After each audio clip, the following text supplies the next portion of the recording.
네, 언젠가 읽었던 한 이야기입니다. 한 사업가가 있었는데 그는 돈은 많이 벌었지만 그러나 인간관계가 그렇게 좋지를 않았습니다. 주변 사람들로부터 늘 좋지 않은 말만 들어서 언제나 고민이었습니다. 어느 날 한 지인을 찾아가서 조언을 구하게 되었습니다. 그리고 그 지인은 그의 고민을 듣고 나서 조언을 해주었는데 세 가지를 미루지 말라고 이야기를 해주었습니다. 먼저 첫 번째는 빚을 갚는 것인데 누군가에게로부터 받은 미소, 누군가에게로부터 받은 친절과 도움을 갚는 것입니다. 그것을 미루지 마세요 라고 얘기를 했습니다. 그리고 두 번째는 용서를 구하는 것인데 만일 자신의 잘못으로 인해서 관계가 소원해졌더라면 상대방이 화해의 손을 내밀기를 기다리지 말고 내가 먼저 상대에게 용서를 구하세요. 그리고 세 번째는 사랑을 고백하는 것입니다. 사랑을 마음속에만 담아둘지 말고 사랑을 표현하세요.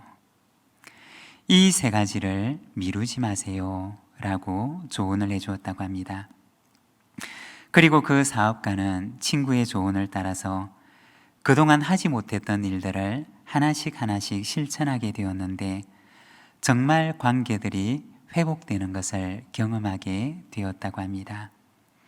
그 친구의 조언은 한마디로 내가 먼저 고맙다고 하고 내가 먼저 미안하다고 하고 내가 먼저 사랑한다고 하는 것입니다.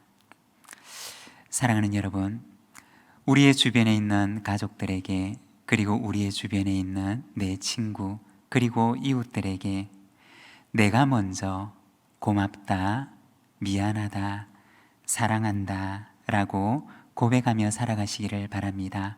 그곳에 참된 관계의 회복이 일어나게 되는 줄로 믿습니다. 오늘은 우리가 야곱, 속임과 경쟁의 삶의 현장 속에서 라고 하는 제목을 가지고 우리가 이 말씀을 함께 묵상하고자 합니다. 야곱이 부모님의 집을 떠나서 외삼촌 라반의 집을 향해 가게 됩니다. 그리고 가는 도중에 야곱은 베델에서 하나님을 만나게 되는데 그때 하나님께서는 야곱에게 말씀하십니다. 내가 너와 함께 있을 것이다. 내가 어디로 가든지 내가 너를 지킬 것이며 너를 이끌어서 이곳으로 돌아오게 할 것이다. 내가 너를 떠나지 않을 것이다. 하나님께서는 라반의 집을 향해 가는 그 야곱에게 베델에서 만나 주셨고 야곱은 그곳에서 하나님과 처음으로 인격적인 관계를 맺게 되었던 것입니다. 그리고 야곱은 길을 떠나서 외삼촌 라반의 집을 향해 가게 됩니다. 여러분, 라반이 원래 살던 집과 외삼촌 라반의 집은 얼마나 거리가 떨어져 있는 곳일까요? 야곱이 원래 살던 브엘세바라고 하는 곳과 그리고 그의 외삼촌이 사는 하란이라고 하는 것은 직선거리로 따지자면 약 600km 정도 떨어진 곳에 위치한다고 합니다. 아마도 야곱이 직선거리로 갔던 것이 아니라 길을 따라 꼬불꼬불 걸어서 걸어갔던 것을 생각한다면 아마도 야곱은 약 800km 정도 되는 거리를 걸어서 가야 했을 것입니다. 한 번도 가보지 않은 그 길을, 한 번도 가보지 않은 그곳을 그는 수백 킬로를 걸어서 그의 외삼촌을 찾아서 떠났던 것입니다. 그리고 오늘 우리가 읽었던 이 말씀에 보면 야곱이 그가 찾아갔던 외삼촌 라반의 가족을 만나게 되는 모습을 보여줍니다. 오늘 우리가 읽었던 본문 말씀 1절과 2절에 보면 이렇게 말씀을 합니다. 야곱이 길을 떠나 동방 사람의 땅에 이르러 본즉 들에 우물이 있고 그 곁에 양 세 떼가 누워 있으니. 야곱이 한 들에서 목자들의 일행을 만나게 되는 모습을 보여줍니다. 그리고 이어서 야곱은 그곳에서 외삼촌 라반의 딸 라헬을 만나게 됩니다. 6절에 보면 이렇게 말씀을 합니다. 야곱이 그들에게 이르되 그가 평안하냐? 이르되 평안하니라. 그의 딸 라헬이 지금 양을 몰고 오느니라. 바로 이 말씀에 보면 야곱이 목자들을 만나는 장면, 그리고 그 목자들의 안내로 야곱 외삼촌 라반의 딸 라헬을 만나는 장면을 보여줍니다. 그런데 오늘 우리가 읽었던 이 말씀에서는 한글로 번역된 성경에서는 그 의미가, 그 분위기가 잘 나타나 있지 않지만 원어 성경을 보게 되면 방금 읽었던 이 2절과 그리고 6절에는 동일한 한 단어가 등장을 하는데 히브리어로는 힘내라고 하는 단어가 등장을 합니다. 이 말의 뜻은 무엇이냐? 보라 라고 하는 말입니다.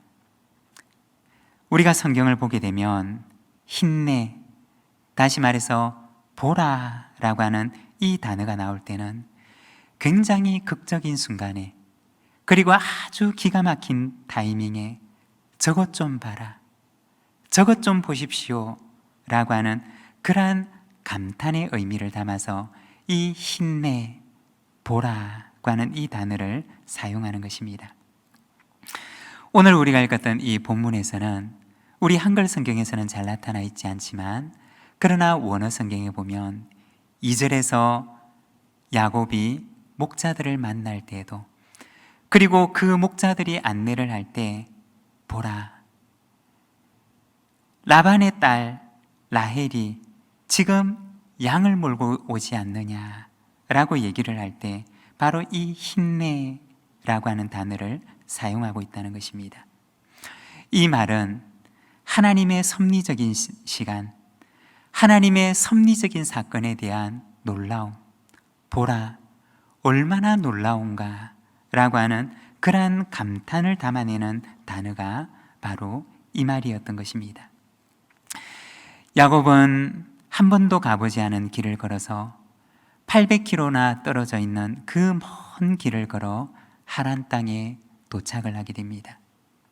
그런데 그 하란 땅에 가면 외삼촌 라반의 가족들을 자연스럽게 만날 수 있었던 것이 아니라, 야곱이 라반의 가족을 만날 수가 있었던 것은 이 성경에서는 그것은 극적인 하나님의 인도하심 때문이었다라고 하는 사실을 이야기해 주는 것입니다.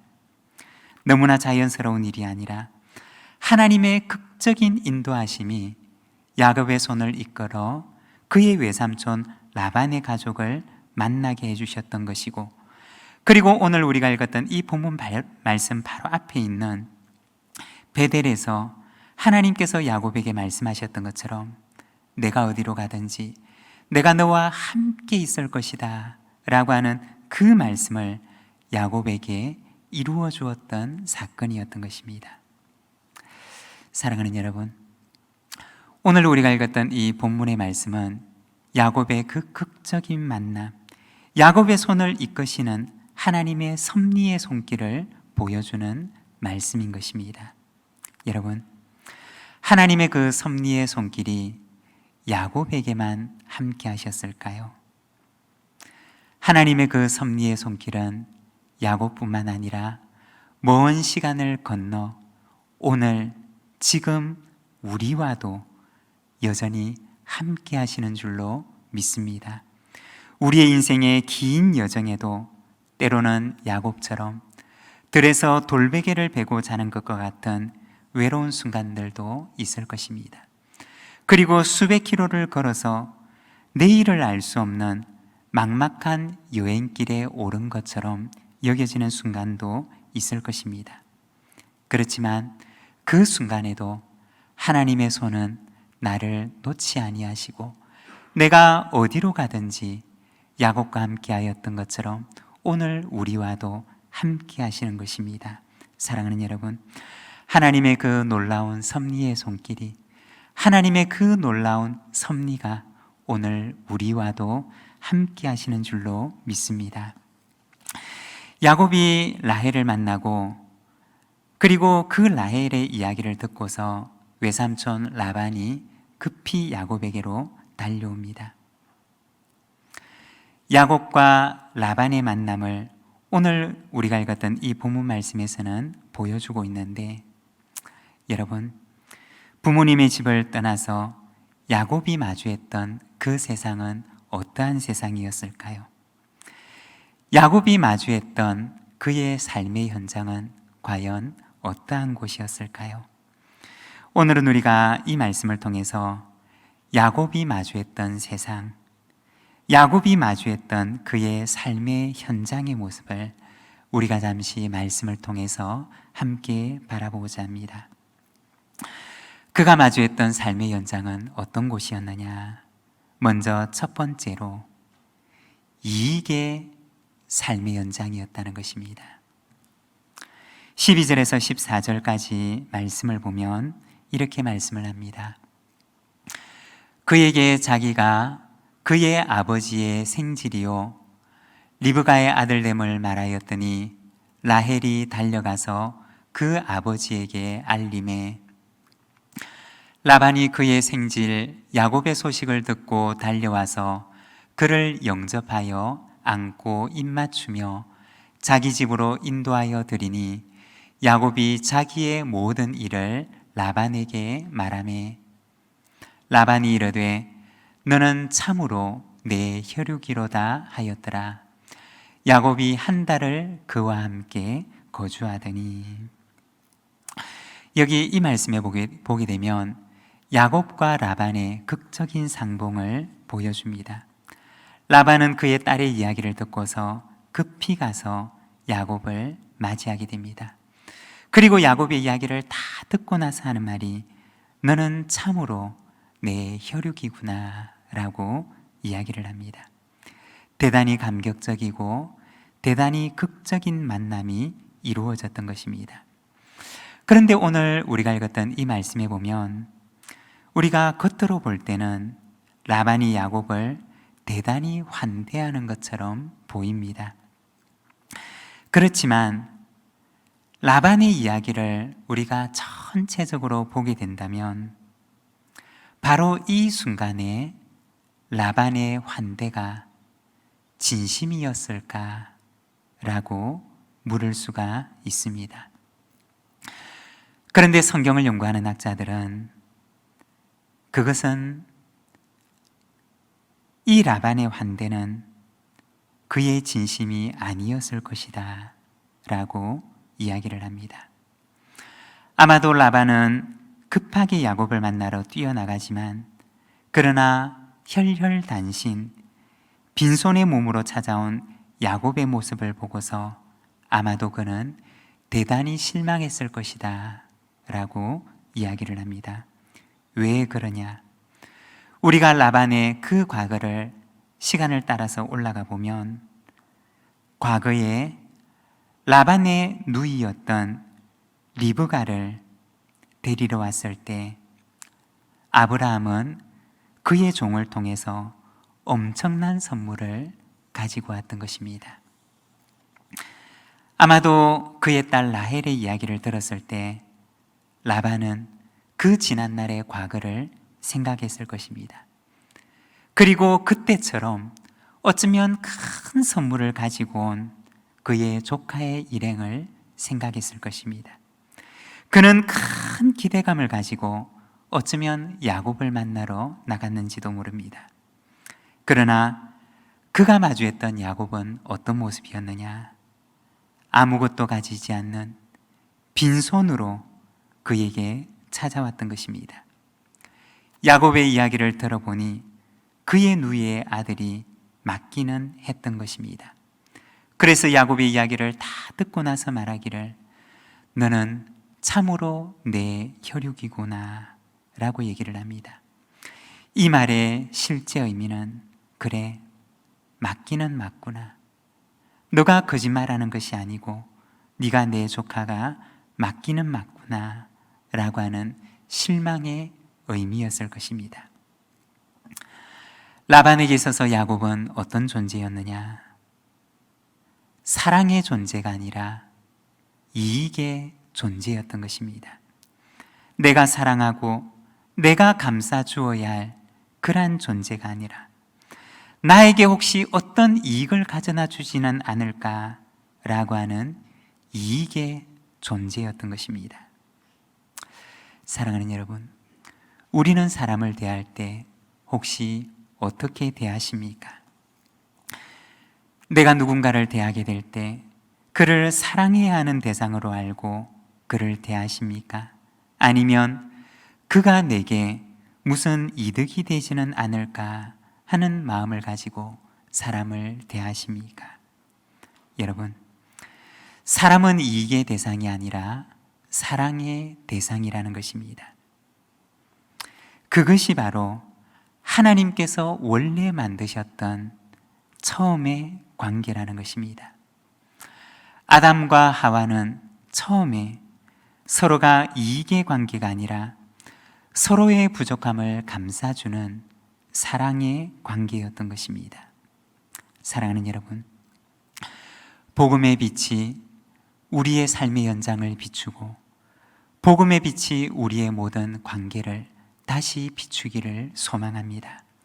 이익의 관계를 맺어가는 삶이 아니라 사랑의 관계를 회복해 나가는 저와 여러분, 우리 모든 믿음의 가족들의 관계가 되고 삶이 되시기를 바랍니다. 그리고 두 번째는 이용의 삶의 연장입니다. 15절의 말씀입니다. 라반이 야곱에게 이르되 내가 비록 내 생질이나 어찌 그저 내 일을 하겠느냐? 내 품삯을 어떻게 할지 내게 말하라. 이 말씀에 보면 라반은 야곱에게 이야기를 합니다. 어떻게 내 집에서 거저 일하겠느냐? 내 품삯을 정하라. 우리가 이 말씀을 보게 되면, 언뜻 보게 되면 라반이 대단히 자비로운 인물처럼 보입니다. 그러나 사실은 이것은 라반의 자비가 아니라 라반과 야곱과의 관계가 가족의 관계가 아니라 품삯을 주는 품꾼의 관계로 바뀌고 있는 것을 보여주는 것입니다. 라반에게 있어서 야곱은 이제 더 이상 가족이 아니라 내 이익을 위해서 내가 이용할 수 있는 품꾼에 불과했던 것입니다. 그래서 라반은 야곱에게 품삯을 정하라고 이야기를 합니다. 여러분, 과거를 돌이켜 생각을 해보면 과거에 많은 선물을 가지고 왔던 아브라함의 종은 며칠이 지나지 않아서 아브라함의 그 아들 이삭의 아내가 될 리브가를 며칠 만에 데려갑니다. 그렇지만 빈손으로 왔던 야곱에게 라반은 그의 딸을 그렇게 내어주지 않았다는 것입니다. 가족으로 알고 그의 딸을 내어주었던 것이 아니라 라반은 야곱에게 7년 동안 자신의 딸을 위해 일해야지만이 그 딸을 주겠다고 말했던 것입니다. 대가를 치러야지만이 자신의 딸을 내어줄 것을 말했던 것입니다. 이것이 바로 야곱이 마주했던 삶의 현실이었습니다. 다른 한편으로 생각을 해보면 이것은 그가 지난날 그의 형을 대해왔던 방식이었습니다. 또한 뿐만 아니라 이것은 지난날 그가 그의 아버지를 대해왔던 방법이었던 것입니다. 형에게 진실하게 대했던 것이 아니라 자신의 이익을 위해서 그는 형을 이용하려고 했고, 아버지에게 진실하게 대했던 것이 아니라 야곱의 아버지의 축복을 받아내려고 그는 아버지를 이용했습니다. 그런데 이제는 야곱이 그가 행했던 대로 똑같이 돌려받고 있는 것이었습니다. 형이 아니라, 그의 아버지가 아니라 그의 외삼촌에게 그가 행했던 것 그대로 돌려받고 있는 것입니다. 그리고 야곱은 라반의 집에서 모진 훈련의 시간을 보내게 됩니다. 그리고 세 번째는 비신앙의 삶의 현장이었습니다. 야곱의 삶을 보게 되면 비신앙에서 신앙을 향해 나아가는 삶입니다. 하나님께서는 비신앙적인 삶을 살아갔던 야곱을 훈련시켜서 신앙의 삶을 향해 살도록 인도하셨던 것입니다. 지금까지 그가 살아왔던 방법이 비신앙적인 방법이었고, 그가 만나게 되었던 삶의 현장도 역시 비신앙적인 삶의 현장이었던 것입니다. 26절에서 27절까지 말씀을 보면 이렇게 말씀을 합니다. 라반이 이르되 언니보다 아우를 먼저 주는 것은 우리 지방에서 하지 아니하는 바라. 이를 위하여 7일을 채우라. 우리가 그도 내게 주리니 내가 또 나를 7년 동안 섬길지니라. 야곱은 라반의 집에서 이미 7년을 일했습니다. 그렇지만 자기가 사랑하는 라헬을 얻기 위해서 그는 라반의 집에서 또다시 7년을 일해야만 했던 것입니다. 아마도 라반은 처음부터 이 야곱에 대해서 생각할 때 그렇게 할 마음과 계획을 가지고 있었을 것입니다. 그렇지만 7년이 지나도록 야곱에게 그 이야기를 해주지 않았던 것입니다. 그리고 7년이 지난 뒤에 7년의 세월을 채운 뒤에 라헬 대신 그 언니 레아를 야곱에게 주고는 야곱에게 말하기를 만일에 라헬을 아내로 맞이하고 싶으면 7년을 자기를 위해서 더 일하라고 요구했던 것입니다. 라반이 살아가는 삶의 방식은 자신 위에 하나님이 있음을 인식하지 않는 삶의 방식이었던 것입니다. 철저하게 비신앙적인 방법이었고 지극히 세상적인 방법으로 삶을 살아가는 사람이었던 것입니다. 여러분, 라반의 삶의 결과는 어떻게 될까요? 그렇게 살아갔던 라반은 훗날 무엇을 얻게 될까요? 이익의 삶의 현장, 그리고 이용하는 삶의 현장, 그리고 비신앙적인 삶의 현장에서 우리 그리스도인은 어떻게 살아가야 할까요? 마태복음 10장 14절에서 마태복음 10장 41절에서 42절까지 말씀을 보면 예수님께서는 제자들에게 이렇게 말씀합니다. 우리 자막을 보면서 함께 읽겠습니다. 선지자의 이름으로 선지자를 영접하는 자는 선지자의 상을 받을 것이요 의인의 이름으로 의인을 영접하는 자는 의인의 상을 받을 것이요 또 누구든지 제자의 이름으로 이 작은 자 중 하나에게 냉수 한 그릇이라도 주는 자는 내가 진실로 너희에게 이르노니 그 사람이 결단코 상을 잃지 아니하리라 하시니라. 아멘. 여러분, 우리가 살아가는 삶의 현장은 세상의 방식을 따라 살라고 우리에게 이야기합니다.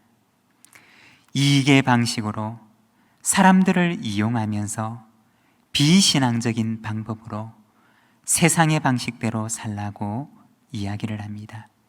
그러면 형통하게 되리라는 환상을 우리에게 말합니다. 그러나 주님께서는 우리에게 이렇게 말씀하십니다. 이 작은 자 중 하나에게 냉수 한 그릇이라도 주는 자는 그 사람이 결단코 상을 잃지 아니하리라 말씀합니다. 세상의 방법과 신앙의 방법은 다르다는 것입니다. 하지만 세상의 방법이 아니라 신앙의 방법으로 살아가는 사람은 하나님께서 그에게 결코 상을 잃지 않도록 하시리라고 말씀하십니다. 만일에 라반이 세상의 방법이 아니라 신앙의 방법으로 살았더라면 얼마나 좋았을까요? 만일이 야곱이 만났던 그 라반이 세상의 방법이 아니라 하나님의 방법으로 그를 찾아온 그 가련한 조카에게, 즉 그 가련한 조카에게 사랑으로 대해 주었더라면 하나님께서 그를 잊지 아니하셨을 것입니다. 사랑하는 여러분, 우리의 삶의 현장 가운데서 세상의 방식대로 살아가는 것이 아니라 하나님의 방식대로 살아가고 하나님의 방법을 붙들고 세상이 주는 상을 쫓아 살아가는 삶이 아니라 하나님께서 주시는 상을 쫓아 살아가는 저와 여러분, 우리 모든 믿음의 가족들의 삶이 되시기를 간절히 소망합니다. 오늘 우리에게 주신 말씀을 생각하며 우리 함께 기도하기를 원합니다.